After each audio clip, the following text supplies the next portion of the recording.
any action, whether interpellation or seconding speech on the privileged speech of the good gentleman from Davao, para sa wakas bigyang daan yung inaprubahan nating motion kahapon na manumpa na po kaming I still have the floor.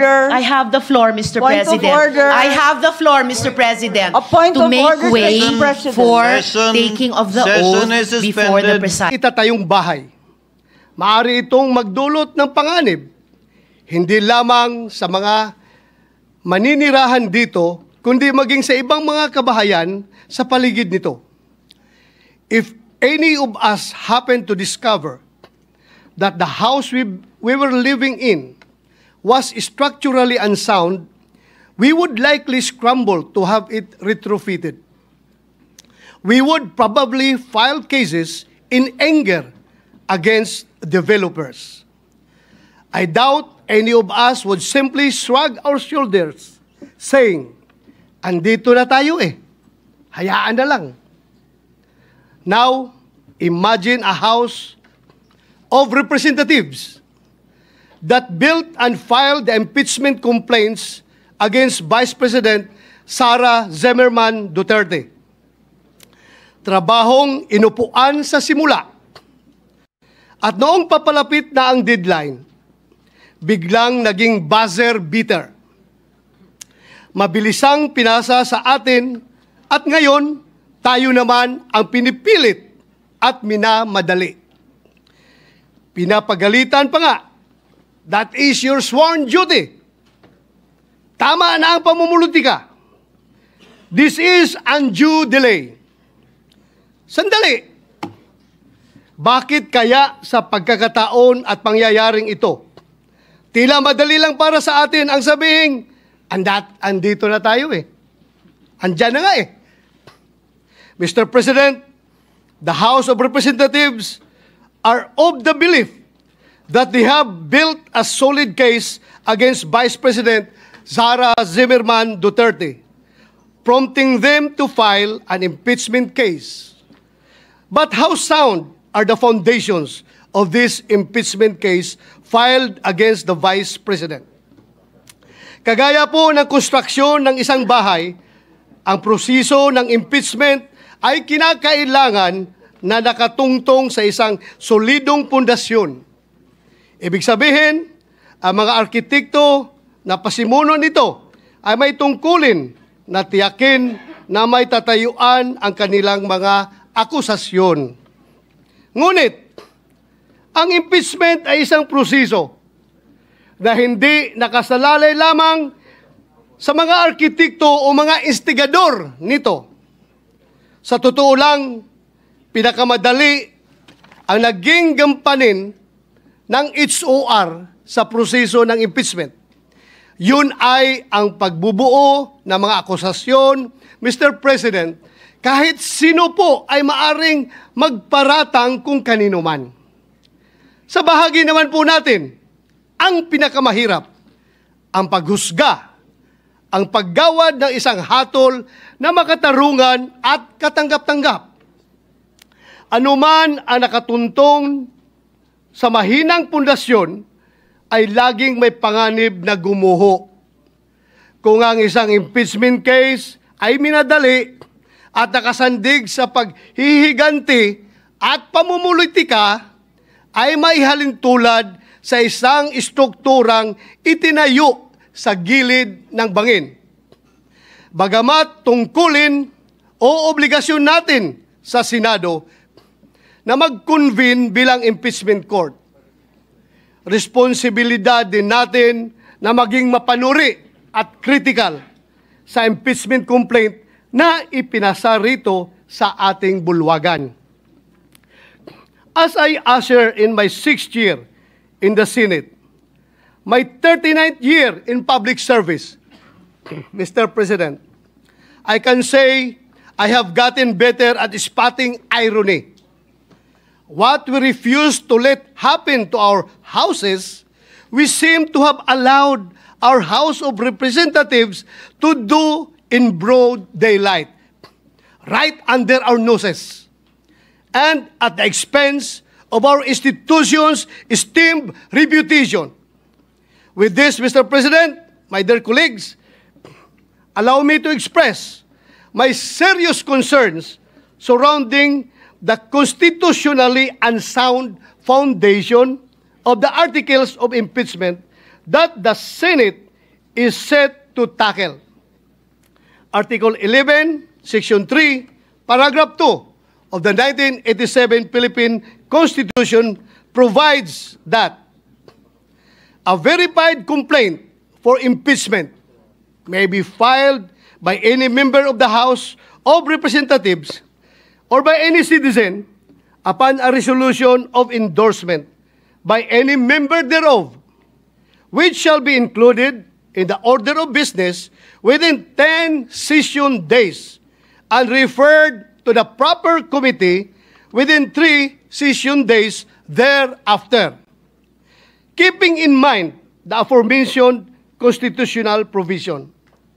Recall that on December 2, 2024, the first impeachment complaint against Vice President Duterte was filed before the Secretary General of the House of Representatives.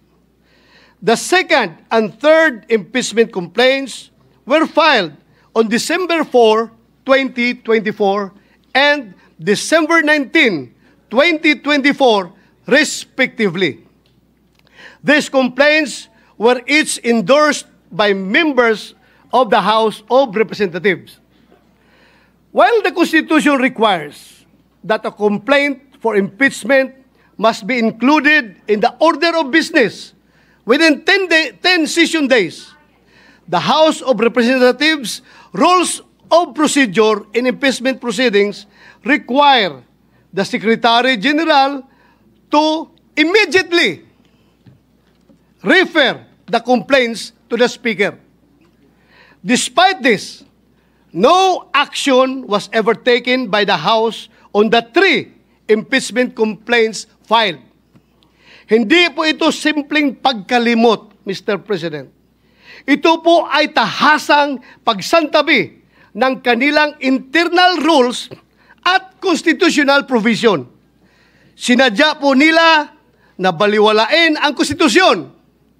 Maliwanag po ito sa mga naging panayam kay House Secretary General Velasco.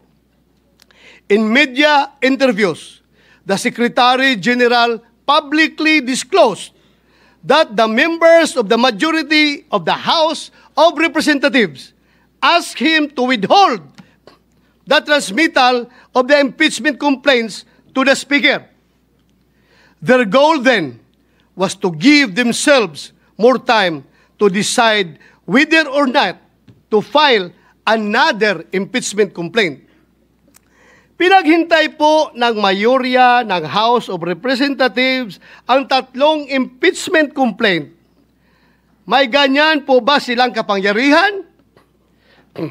Tila po, ito ay matatawag na grave abuse of discretion. Then, on February 5, 2025, more than 2 months after the first impeachment complaint was filed, the House of Representatives took the fast-track route according to Secretary General Velasco. Kung ang 3 naunang impeachment complaint ay pinadaan sa EDSA, mukhang sa Skyway po ang piniling landas ng House para sa pang-4 na impeachment complaint para maiuwi ito sa Senado.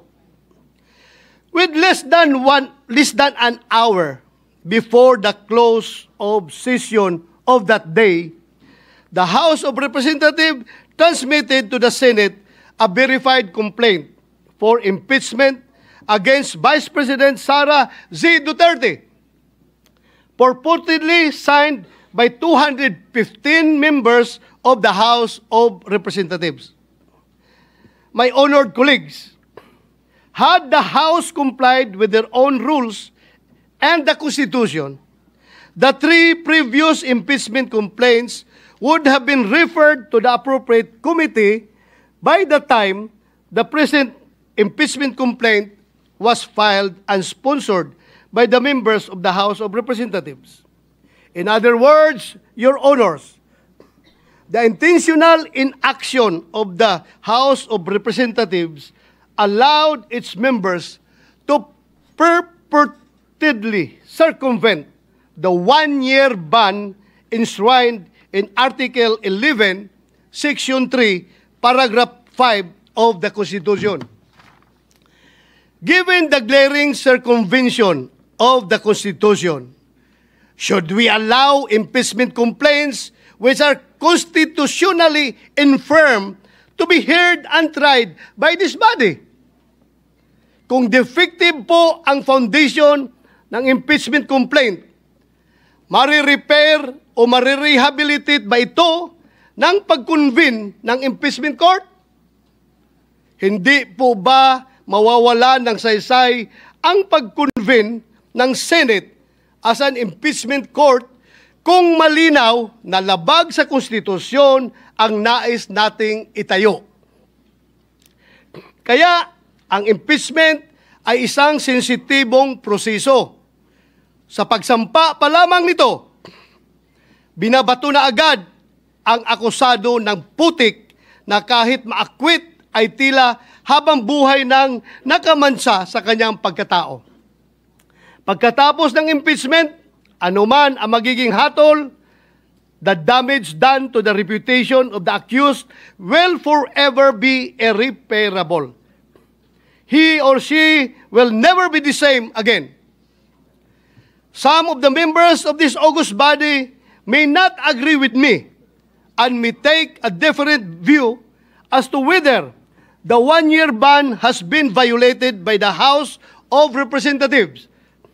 To settle this issue, the separate opinion of Chief Justice Renato Espuno in Francisco versus House of Representatives provides this body a direction on the course of action that we may take when confronted with the same issue I laid down.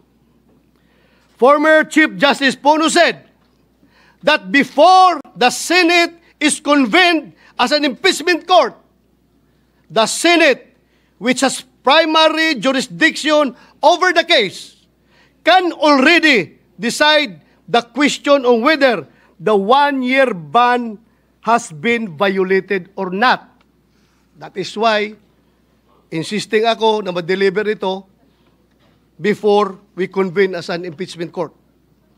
Hindi po natin kailangang hintaying magbagong anyo ang Senado at maging isang ganap na impeachment court. Ngayon pa lamang ay maaari na nating pagdesisyonan ito. Sumunod ba sa saligang batas at sa internal rules ng mababang kapulungan ang impeachment complaint na kanilang ipinasa dito sa Senado? Nasa Senado po ang pagkakataon upang magwasto.